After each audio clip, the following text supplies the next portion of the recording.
Good evening. First of all, I want to thank you for the invitation to be here tonight. It's an honor to be surrounded by so many people that give back to the communities that we live in and serve in. And I'm already inspired, so we could end the evening now, because I think that was the goal of tonight, was to leave inspired with the students and the stories before me.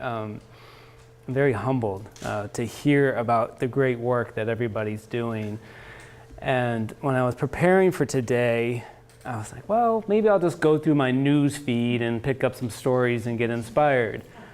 It didn't happen. I'll be completely honest with you. It's very difficult today to read the media and be inspired and motivated to do the work that we all strive to do. And then I started thinking about, well, I'll just tell a story about one of the students I've encountered. I'm fortunate to be able to, you said guide, I would say get out of the way of the 15,000 students in Burbank and the surrounding communities. We are in good hands with the youth of this country. And I don't think they get highlighted enough in the media or in any circles. We see it from our lenses as educators or community members or parents, and we see our children. But I'm very fortunate to get out of the way and see 15,000 children and students grow and thrive every single day. But as I got here today, I started thinking about what story I could share. And there's one that keeps haunting me, actually. And it's from 5 years ago. And I know it's supposed to be uplifting, but I'm actually going to bring us down for a second. So 5 years ago when I was in Los Angeles, I got asked to read some scholarship applications and then be able to give those scholarships out. And one essay I read multiple times, and I was just struck by the opening. I wanted to share it with you. I'm going to paraphrase. I'm going to change the student's name, even though he's over 18 now, and I respect it. But so he started, Damien, and he talked about being a broken down 16-year-old. He bounced around from foster home to foster home. He was abused. He was scarred inside and out. And he sat there in his room and he had a gun in his hand. And he was staring at that gun. And he put one bullet in it. And he said, well, should I live? Does God want me to live? And he put the gun in his mouth. And he talked about the click. And he opened his eyes and he wept. He was still alive. How could it be possible that he had to live another day?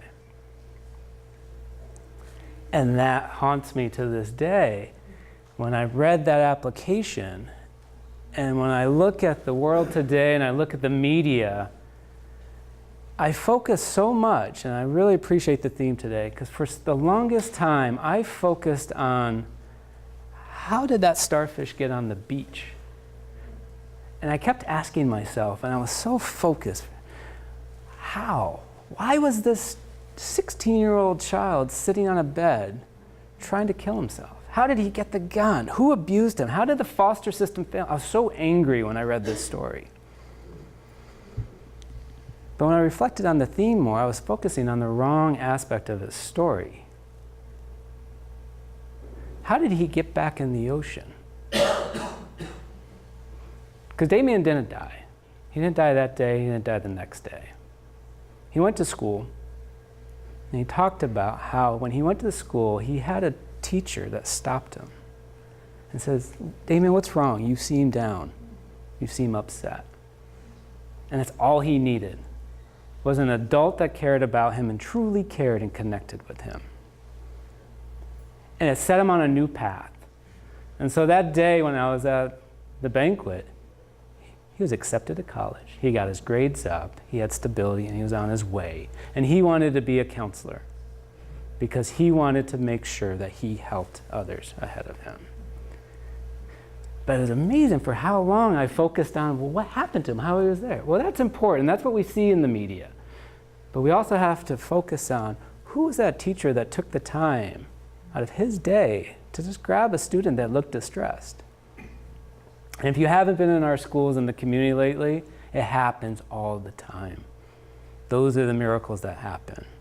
And if you're volunteering in the schools, you see it. If you haven't, walk in the schools. Or help with the homeless. The story that you shared, I read the same one, but I didn't. But you're inspired, like those moments happen. And so what I've been doing the last 3 years is I want to know, well, how do we inspire and develop other leaders to be able to pick up the starfish rather than walk on by? So my time at LMU in my doctorate program, I've been studying the concept of leadership and social justice. And the first thing I found out was social justice is the barrier. The word social justice is a barrier to all of us. And it's a good reminder for all of us as we use terminology. If we use a term that people don't understand, they get scared and they retreat. And so I studied 8 superintendents in Los Angeles County. And I was like, what does this term mean to you? And the best answer was actually from the superintendent in Glendale, Winfred Roberson. He said, it's love. He's like, I learned that at UC Davis. The word is love.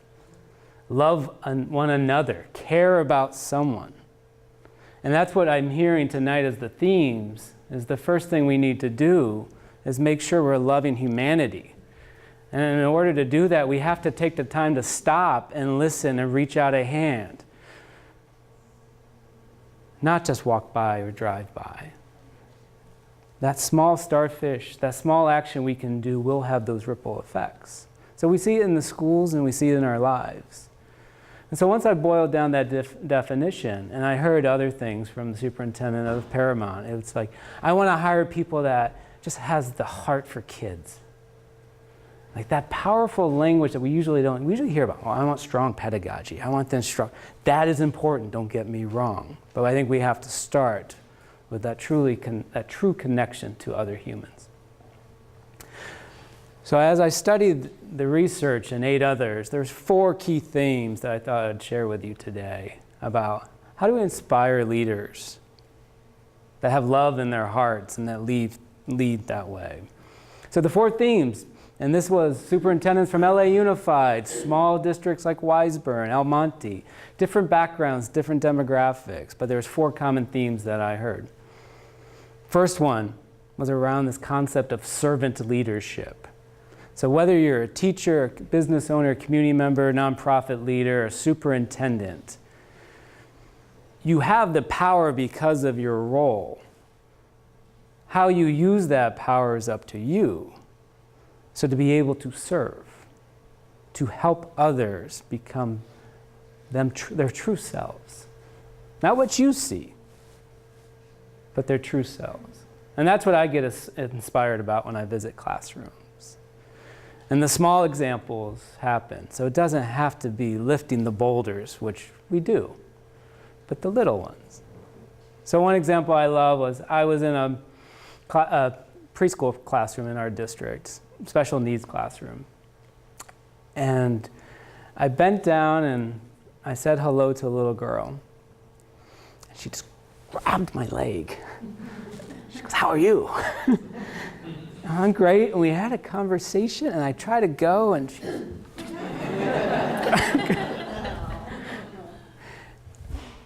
And the staff around her, she had an amazing team. Speech therapist, occupational therapist, the teacher, the aide. So she likes you. I was like, I can tell. And she's like, because you knelt down to talk to her. You weren't looking down to talk to her, you knelt down to talk to her. And that's just a powerful example I take with me. It's like, let's meet people where they're at. Whether they're tall or short or old or young, meet them, serve them. So that was the first theme that I saw, was just countless examples. The second, which we hear in leadership all the time, is just build a great team. But what I found was unique around that is how you define team. We get into these comfort zones of our team as who we surround ourselves by. So if it's a school site, sometimes it turns into your grade level team. Or it may expand to the school. But what this concept came from these leaders that I interviewed was breaking down the artificial walls we create around us. So outside the school, so district-wide.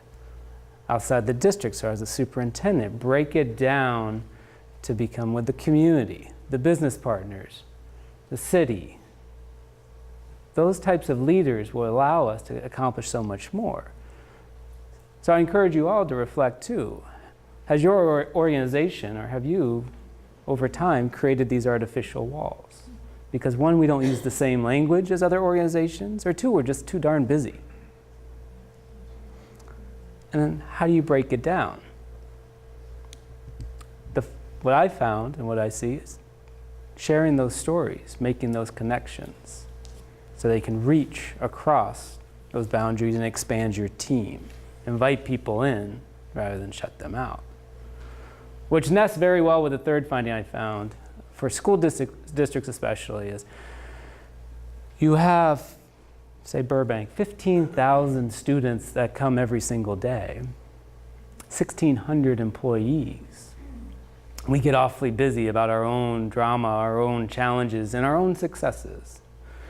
But we lose sight that that child that comes has a lot of needs, and it's not just in the schoolhouse.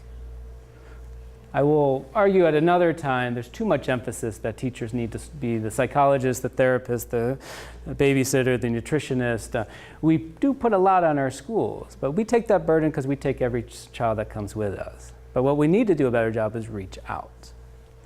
And so the story I will share, and when I first came to Burbank, it's actually nice that Boys and Girls Club is here.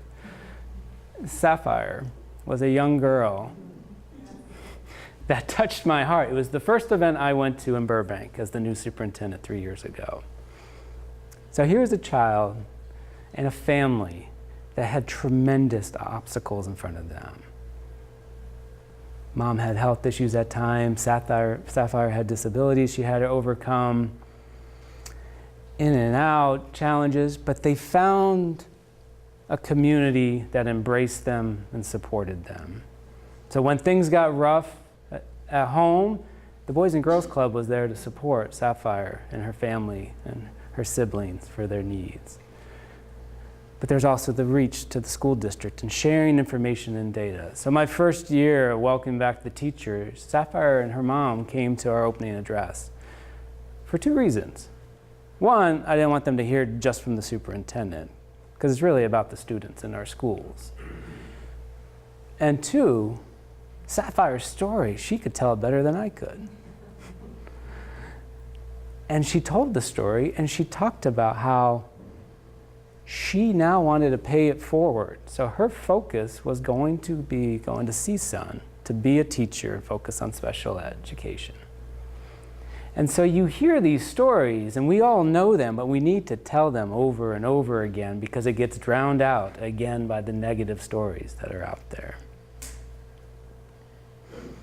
The fourth key theme that I heard, which has been, I think, misguided and misused a lot in education, is the focus on just data. And data sounds cold and nasty, and it's just not something that, as educators, we really want to focus on. But if you dig in deeper, it's not about the numbers, it's about the individuals behind the numbers. First thing I asked when I came to Burbank was, what's our graduation rate? And everyone's like, 96%, outstanding. What happens to the 4% that don't graduate? Don't know. They didn't graduate. Do we track it? Well, we tracked them the graduation, but then it's on them. So we started tracking those students. And what we found out was we were missing out on stories. Nothing was wrong from pre-K through 12 with what we were doing as a school district. It just wasn't the right time for that child. And 4 years of high school doesn't always mean like everyone's going to get through. And what I love about that exercise and why I did it, and it's been 3 years, so I'm starting to tell people more and more why I did it. Because I want the person that knew that story to be able to have someone to connect with if it takes longer than 4 years. Because when I first talked about graduation, and I talked about a young lady, Grace Lee, I got angry phone calls from teachers, counselors, and assistant principals. You don't understand how hard we worked with her. You don't know her story. We did everything we could. It's like, you're right. You did everything you could, and I don't know her story. And we don't have someone that's going to reach out and grab her to share that story. And so what we did as a school district is, how do you change that dynamic of, it's not a time stamp that we put on kids and then in 4 years they're going to find their way. Grace Lee was an honor student. She was in AP classes. She was on her way. But in her senior year, she just lost interest in school. Some things happened in her family life. Her parents were missionaries. They started going overseas. She was kind of left back with her sister to finish up. She was A student, AP. She just lost interest in school. So we started reaching out, nothing. Reaching out, nothing. So I sent an email one Friday night, and I just said, I don't know if this is your email anymore. Your sister gave it to me. Just want to see if you want to get your diploma. You're one class short. She emailed back at midnight that night. Yes, absolutely. I was like, oh, here's the adult school. She registered and disappeared. This went on for a year. And then finally one of the counselors at the adult school called her. Actually, it was a millennial. Texted her. And Grace connected and went back, graduated last year, and now is at the adult school, wants to be a nurse. I could stand up here all night long telling you stories about what our teachers and our custodians and our classified staff all do to connect with students on a daily basis. But you have the same stories in your organizations. I've met several of you in different venues. What I wanted to do and convey here is, there's so much negativity in the world today that it can discourage the best of us.